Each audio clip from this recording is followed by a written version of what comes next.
Hello friends, આજે આપણે વલસાડનું special એવું ઉબાડિયું બનાવીશું. એના માટે અહીંયા અમે સુરતી પાપડી, પછી દેશી પાપડી આવે તે, શક્કરિયું, બટાકું, મકઈ અને તુવેરની જે સિંગ આવે છે તે. તો હવે આપણે ઉબાડિયું સ્ટેપ બાય સ્ટેપ જોઈશું.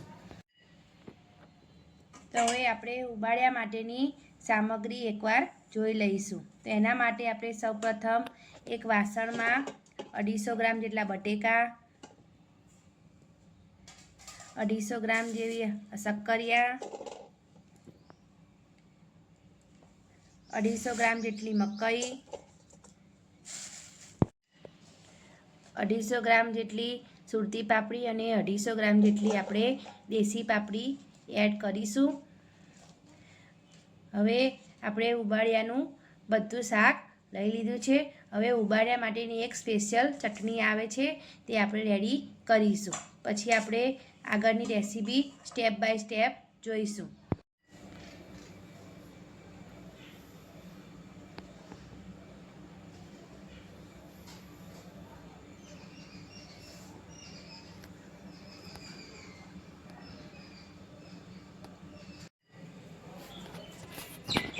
હવે આપણે ઉબાડિયા માટેની ચટણી બનાવવાની છે તેની સામગ્રી જોઈ લઈશું. એના માટે અહીંયા અમે કોથમીર લીધી છે, લીંબુ કાપેલું લીધું છે, લસણ લીધું છે, આદું લીધું છે અને લીલા મરચાં લીધા છે. આ ચટણી તમારે ઉબાડિયાનું જે શાક તમારે જે રીતે માપ તમે લીધું હોય એ રીતે તમારે તમારી રીતે ચટણી અહીંયા બનાવવાની રહેશે. અહીંયા અમે 250 ગ્રામ જેટલું બધું લીધું છે એટલે અમે અહીંયા 250 ગ્રામ જેટલા મરચાં, પછી 100 ગ્રામ જેટલી કોથમીર, પછી 15 થી 20 કળી લસણની કળી, એક નાનો ટુકડો આદું, લીંબુ લીધું છે. હવે આપણે ચટણી બનાવી લઈશું.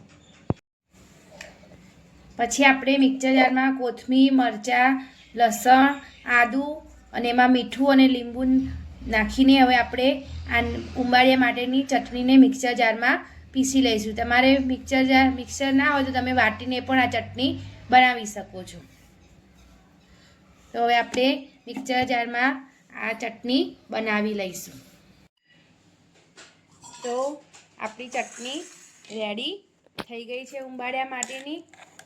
આ ચટણીથી જ ઉંબાડિયાનો ટેસ્ટ એકદમ બહાર જેવો જ આવે છે.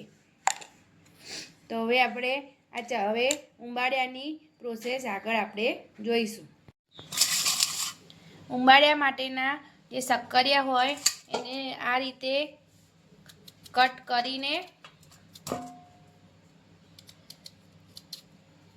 કરી લઈશું અને પછી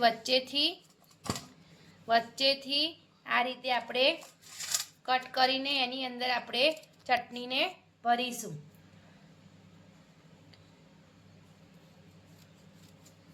આની અંદર આપણે જે ચટણી બનાવી એ અંદર ભરી લઈશું. આ રીતે આપણે બધા શક્કરિયાના કાપા કરી અને ચટણીને ભરી લઈશું. અહીંયા બટાકાને પણ એ રીતે વચ્ચેથી કટ કરી અને પછી બટાકાની અંદર પણ આ રીતે આપણે કટ કરી લઈશું અને ચટણી અંદર ભરી લઈશું. હવે આપણે બટાકાને પણ આ રીતે કટ કરી લીધા હતા. એની અંદર આપણે આ રીતે ચટણીને ભરી લઈશું. તો આવી રીતે બધા બટાકાની આપણે અંદર ચટણીને ભરી લઈશું. તો આપણા બટાકા અને શક્કરિયાને આ રીતે ભરી લીધા છે. હવે એમાં આપણે મકઈ એડ કરીશું. પછી અહીંયા આપણે જે 2 જાતની પાપડી લીધી હતી એ એડ કરીશું. પછી તુવેરના દાણા લીધા હતા પાપડી એરી એડ કરીશું. હવે આપણે બધું એડ કરી દીધું છે.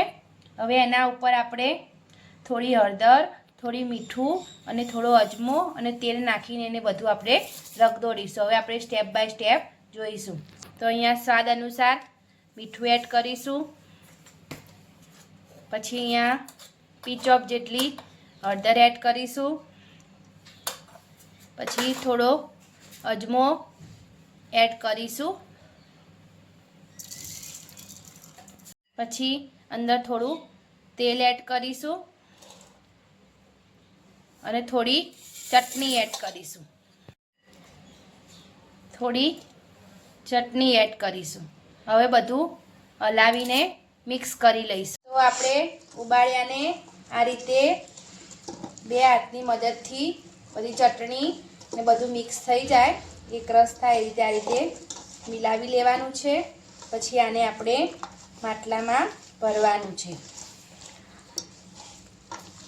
આ રીતે બધી ચટણી કોટ થઈ જવી જોઈએ શાકના ઉપર.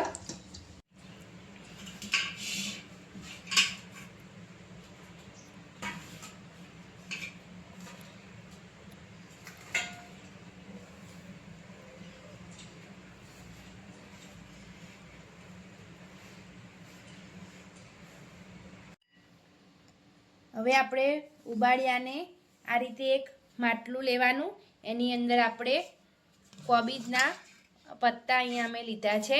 અહીંયા એ લોકો બીજી વનસ્પતિ યુઝ કરતા હોય છે, પણ અમારી જોડે અવેલેબલ નથી એટલે અમે કોબીના પત્તા લીધા છે. તમે અહીંયા ટાંડરદાની ભાજી અથવા બીજી કોઈ ભાજીના પણ પત્તા તમે લઈ શકો છો.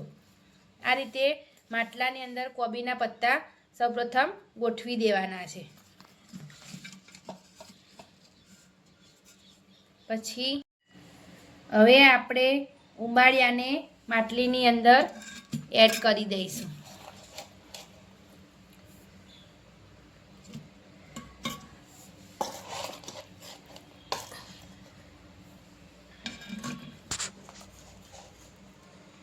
તો આ રીતે બધું જ ઉબાળ્યું આપણે જે મિલાવીને રાખ્યું છે બધું માટલીમાં આપણે એડ કરી દઈશું. તો આપણે ઉંબાળિયાને ભરી લીધું છે અને આ રીતે કોબીજના પત્તાથી એને બરોબર સીલ કરી લઈશું, જેથી અંદર ઉબાળ્યું સીજીને મસ્ત રેડી થઈ જાય. હવે આપણે ઉંબાળિયાને બરોબર પેક કરી દીધું છે કોબીના પત્તાથી, અને અંદર એનાથી થોડી વરાળ થાય એટલે આપણું ઉબાળ્યું એકદમ મસ્ત ચડીને રેડી થઈ જાય. હવે એના ઉપર આપણે આ રીતનો એલ્યુમિનિયમ ફોઇલ આવે છે, માર્કેટમાં અવેલેબલ જ હોય છે, તે આ રીતે સીલ પેક માટલું એને કરી દેવાનું છે. અને પછી હવે આપણે ભાઠામાં ઊંધું માટલું મૂકી દેવાનું છે. એ પ્રોસેસ તમને બતાવીશું. તો રેડી છે ઉંબાળિયાની પ્રોસેસ. તો આપણે ઉંબાળિયા માટે આ રીતે પહેલાં ભાઠો પાડવાનો છે, પછી એમાં જે આપણે માટલું રેડી કર્યું હતું તે અંદર મૂકી દઈશું. તો આ રીતે આપણા અંગારા રેડી થઈ ગયા છે.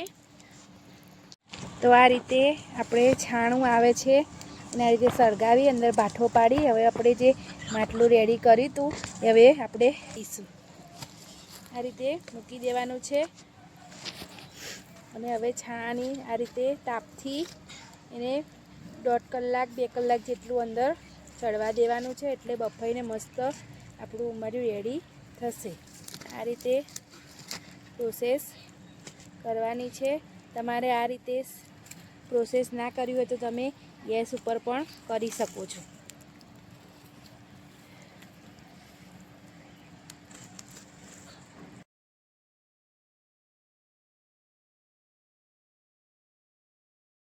ઉબાળિયાને થઈ ગયું છે ચેક કરી લઈશું અને અંગારામાંથી માટલું બહાર કાઢી લઈશું. હવે આપણે માટલાને બહાર આ રીતે કપડાની મદદથી બળાઈને એ રીતે બહાર કાઢી લઈશું.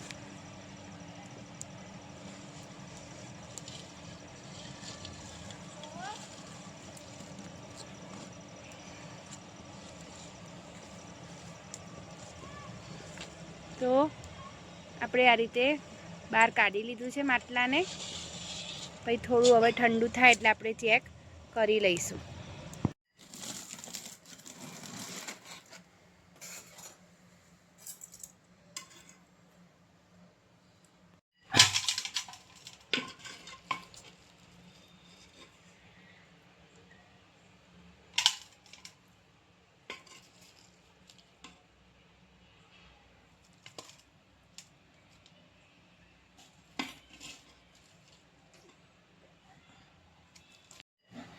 તો હવે આપણે ઉંબાડિયાને સર્વ કરી દીધું છે. એની સાથે એની આપણે ગ્રીન ચટણી બનાવી હતી, એની સાથે ખાવાનું છે એકદમ બહાર જેવું ટેસ્ટી બને છે. તો તમે પણ આ રીતથી બનાવજો અને કોમેન્ટ બોક્સમાં જણાવજો તમને આ રેસીપી કેવી લાગી. અમારી ચેનલને લાઇક કરજો, શેર કરજો, સબસ્ક્રાઈબ કરજો. Thank you.